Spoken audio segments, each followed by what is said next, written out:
Meron akong tanong sa'yo, kaya mo bang i-earn ang pagmamahal ng Diyos?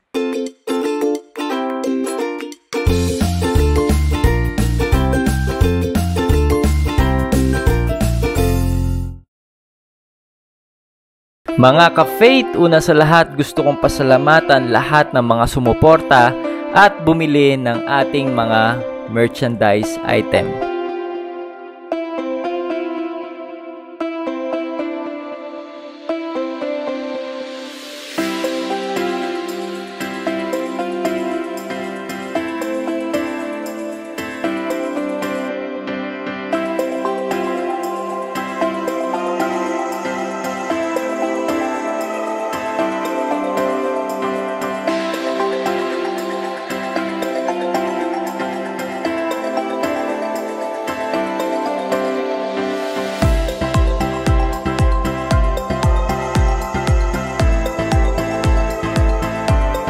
I am proud Catholic, Katoliko ako. Hi, my name is Adrian Milag and welcome again to my vlog. Alam nyo, marami akong kilalang tao na masyado silang nakafocus sa tradition, sa pagbabasa ng Bible, pagdadasal, nobina, rosary, and pag-attend ng Mass. Talagang kumpleto sila sa paggawa ng mga tradition na to. Pero hey, don't get me wrong kasi lahat ng tradisyon na yan ay importante at makakatulong yan sa ating spirituality. Pero ang nagiging problema lang kasi ng ibang tao na iniisip nila na yung ginagawa nila na pagdadasal ng rosary araw-araw, pagnodobina, mag-fasting, or magsimba araw-araw, they think na because of that tradition, that ritual na ginagawa nila, they can earn the love of God. Kaya nilang ginagawa yung kasi they think that God is so mad at them at gusto nilang i-please si Lord sa paggawa ng mga bagay nito. Ito ang na-realize ko. Bago ka pa pinanganak sa mundong to, God already loved you. Wala ka pang ginagawa ay mahal na mahal ka na ni Lord. Yes, all those traditions are important, but at the end of the day, hindi natin kayang i-earn ang pagmamahal ng Diyos. It's a gift that God freely given to us. Paano? Through the crucifixion of Jesus. Diba binigay na ni Lord, ni Jesus, ang kanyang buhay para ibigay sa atin ang eternal salvation, para ipakita sa atin yung unconditional love ng Diyos. You cannot earn that love, that grace, that mercy, because at the end of the day, we don't all deserve this. Pero binigay yun sa atin ng Diyos dahil mahal niya tayo, period. Adrian, para saan pa yung pagdadasal ko, pagpe-pray ko ng rosary, pagnonobina ko, pagfa-fasting ko? Those traditions are important, pero ginagawa mo yun hindi para i-earn ang love ng Diyos, ginagawa mo yun because you want to express yung pagmamahal na binibigay sa atin ng Diyos. Ginagawa mo, nagpe-pray ka everyday kasi ramdam na ramdam mo yung pagmamahal ng Diyos. Nag-uumapaw ko sa pagmamahal and you want to thank God for that love.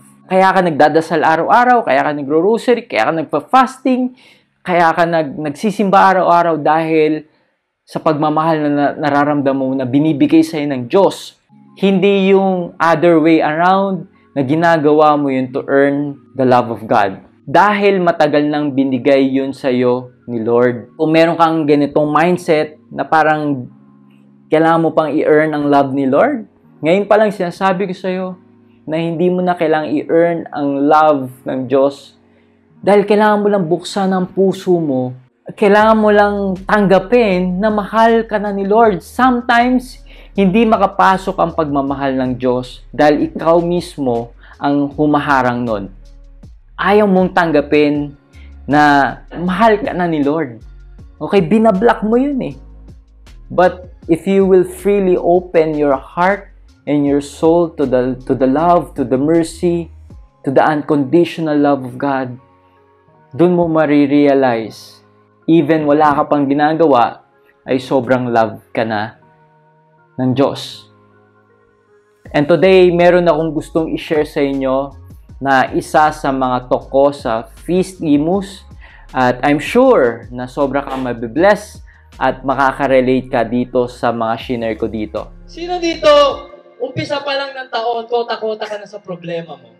Yes! Alam mo yung January pa lang, problema na kagad, utang, yung mga hindi mo nabayaran nung Pasko, dahil binigyan mo lahat ng mga inaanak mo. So, kine-credit card mo. So, ngayon, naghihirap kang bayaran yung mga utang mo. Sino dito may problema sa pamilya niya? Alam mo yung umpisa pa lang taon, nagkakagulo na kayo, nag-aaway na kayo, yung boss mo, tinutoxic ka na, pati yung business mo, hindi mo alam anong nangyayari. Meron ba? Yung nakaka-relate? Yeah. Alam nyo, merong isang popular na movie sa Netflix. Sino ang Netflix dito? Yung Bird Box. Diba? Bird Box. Yan. Alam nyo, very popular to sa mga nakapanood na, alam nyo to, syempre. Pero yung mga hindi pa nakapanood, bibigyan ko lang kayong konting spoiler. Alam nyo, sa umpisa pa lang ng movie, grabe kaagad may patayan na kaagad may nadisgrasya, may namatay, may nagpakamatay. As in, halos maubos na sila ng maubos, lalo na yung main character sa movie. At ito, dumating sa point na 3 na lang sila natira. Tapos, ang twist pa, hindi sila pwedeng lumabas ng yung walang piring yung mata nila kasi mamamatay sila. So, kailangan nila maglakad, tumakas ng nakapiring. Pero yung mga nakapanood, alam nyo yung naging ending ng story. Di ba? Nakasurvive sila, nakapunta sila sa isang safe na lugar kung saan hindi sila mapupuntahan yung spirit of death. Alam mo, ito na-realize ko sa buhay Habang pahirap ka na ng pahirap sa sitwasyon mo ngayon, palapit ka na ng palapit sa pangako ng Diyos sa buhay mo. The bigger the problem, the bigger the blessing, the bigger the reward. You know, the Bible says this, what intended to harm you, God will intend it all for good. God can use whatever problems you are in right now. God can use your problems to bless your finances, to restore your family, to restore your health. God can use your problem to bring miracles and blessings in your life. Can you put your hands over your chest? Sabihin mo to. Then let's declare this. This year will be my best year ever. This year will be my best year ever. Amen.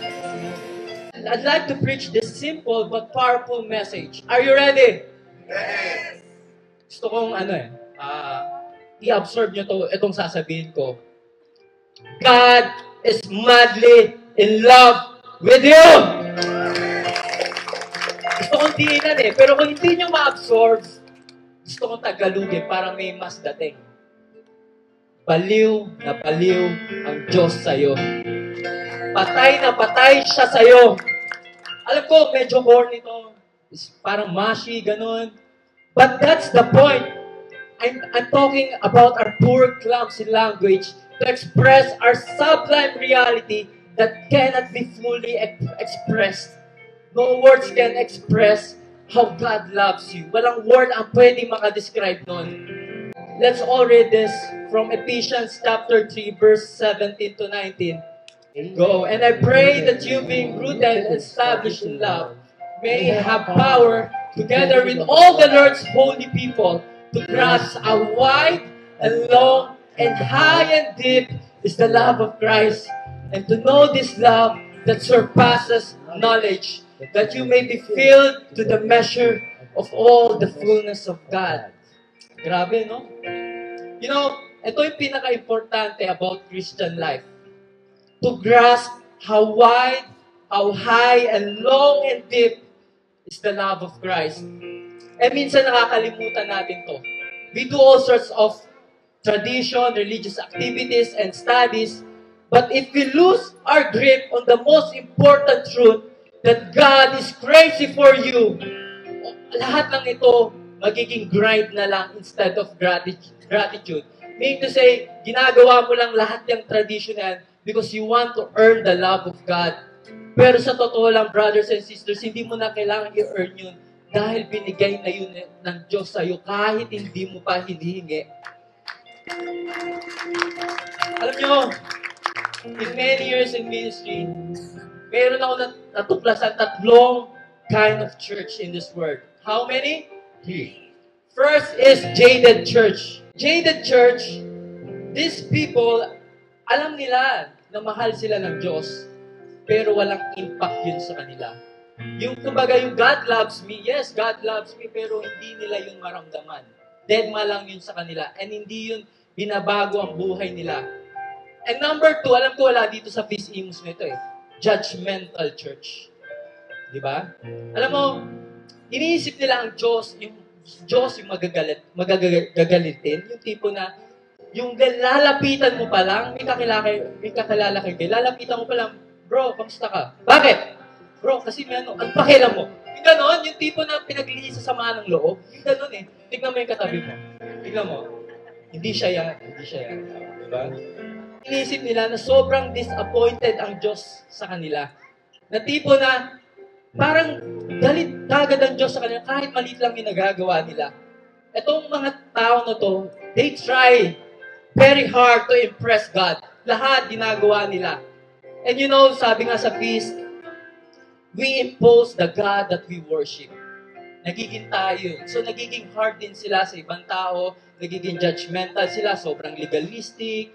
Alam mo yung tipo na pag hindi nila ginagawa, yung ginagawa ng ibang tao, ginajudge na, ay, makasalanan ka. Ako nagdadasal araw-araw, rosaryo ko araw-araw. Ganun to ang mga tao na to. At kung gusto mo sumakit ang ulo mo, ganito yung samahan mo. Yan. So number 3, alam ko, ito yung nasa Feast Imus Joyful church. All the happy people in the house, make some noise! Diba? You know, God's people are happy people. Masayahin yan. And I believe joy is the essential mark of a Christian life. Sabi nga ni Pope Francis, there's no such thing as a gloomy-faced saint. Kaya sabi mo sa katabi mo, friend, huwag ka nang sumimangot. Dahil hindi bagay sa'yo. Hindi bagay sa'yo. You know, saan nga ba nanggagaling ang deep joy na to? Only comes from one source. Sabi ni St. Paul, to grasp how wide and long and high and deep is the love of Christ. Last story before we pray. You know, many years ago, I'm one of those Catholics na I'd go to Mass, and then, wala akong choice naalala ko nung elementary days, kailangan kong umattend ng Mass kasi required ng school namin. Kumbaga, dito nagbe-base yung grade ko sa religion. So, every Sunday, magdadala kami ng Mass card. Tapos papapirma namin yung kay Father para attendance namin.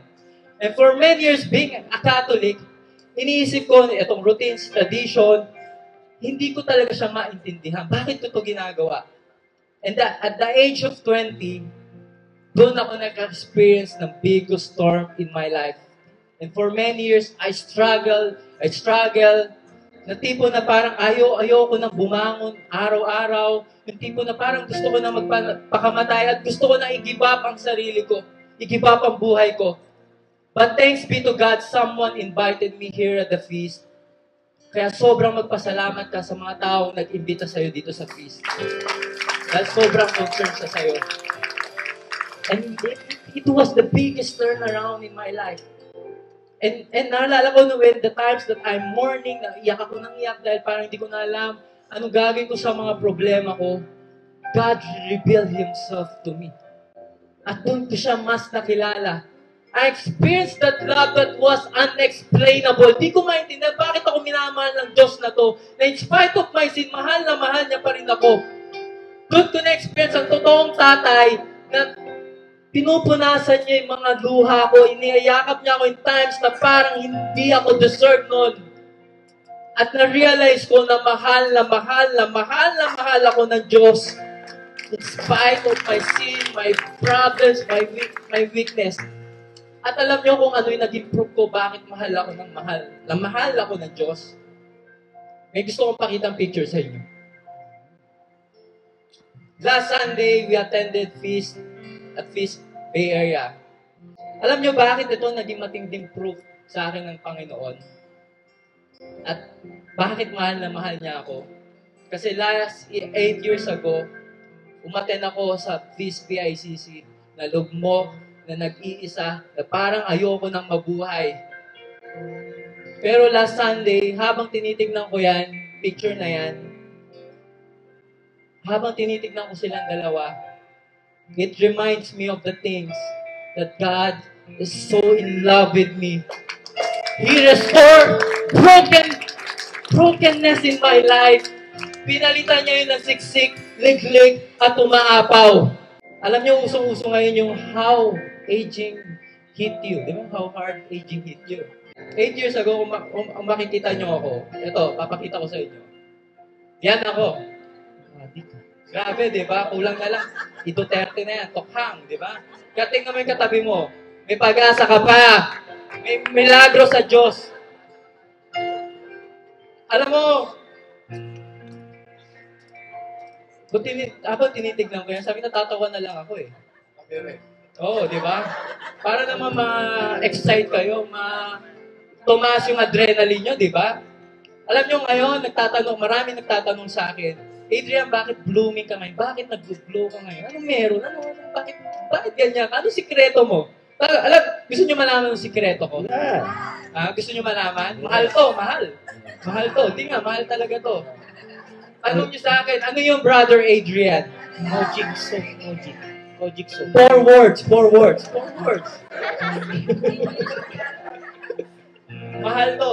Di maggulat kayo bakit mahal. 4 words. Yan. It is love.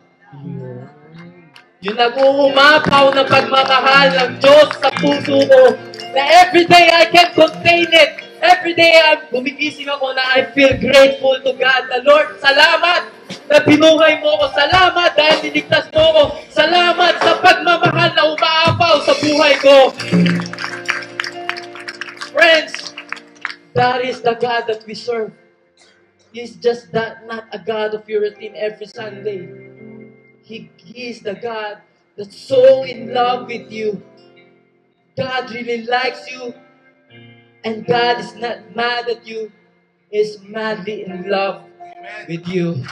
Okay, so I'm sure na sobra ka na-inspire at na-bless dyan sa shinare ko.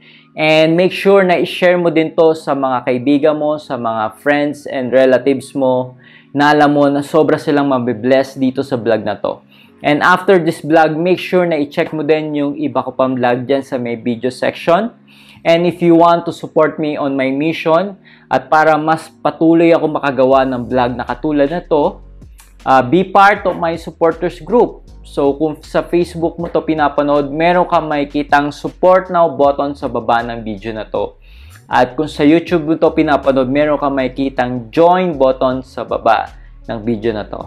Okay? So thank you so much. God bless you more abundantly. Dito sa ating online store, makikita mo na meron tayong mga bagong release na mga design, yung I Conquered 2020 with Jesus at itong Disipulo shirt natin. At syempre, available pa rin ang ating top sellers na Katoliko Ako shirt. Paano ka nga ba pwedeng maka-order? I-click mo lang yung item na napili mo, kunyari itong black na Katoliko Ako shirt. I-click mo lang yan. At dito, meron ka makikita mga sizes na pagpipilian mo. Extra small, small, medium, large, XL, 2XL, and 3XL.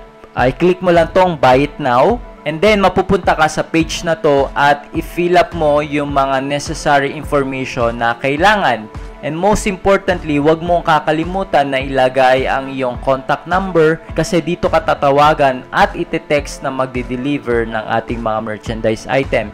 And after mong ma-fill upan itong form na to, i-click mo lang yung continue shipping. And mapupunta ka na sa ating mode of payment. Take note na ang ating cash on deliveries ay available lamang sa Metro Manila, Cavite, Laguna, Batangas, Bulacan at Rizal. And outside these areas, pwede ka magbayad through GCash, DragonPay, and PayPal. Dito sa DragonPay, dito available lahat ng mga major banks at mga remittance center natin at mga bayad center. So, piliin mo lang yung DragonPay kung ito yung option na napili mo. Nagdi-deliver din tayo sa buong mundo through Teespring, ang ating international store. Para maka-order ka ng ating mga merchandise item, dito sa baba ng video na to, dyan sa may description box or dyan sa may comment section, ilalagay ko yung link kung saan ka pwedeng maka-order ng ating mga merchandise items. So, i-click mo lang yan. Shop now at Adrian Milag TV Merchandise Store. Thank you and God bless. So, that's it. Thank you for watching this video. I hope na na-bless at na-inspire ka dito sa aking vlog. Make sure na i-like mo at mag-comment ka sa baba ng video na to at mag-subscribe ka sa aking YouTube channel para lagi kang updated sa mga bagong vlog na gagawin ko. At huwag mo din kakalimutan na i-like ang aking page. So, this been Adrian Milag, encouraging you to live your life to the fullest. God bless you more abundantly.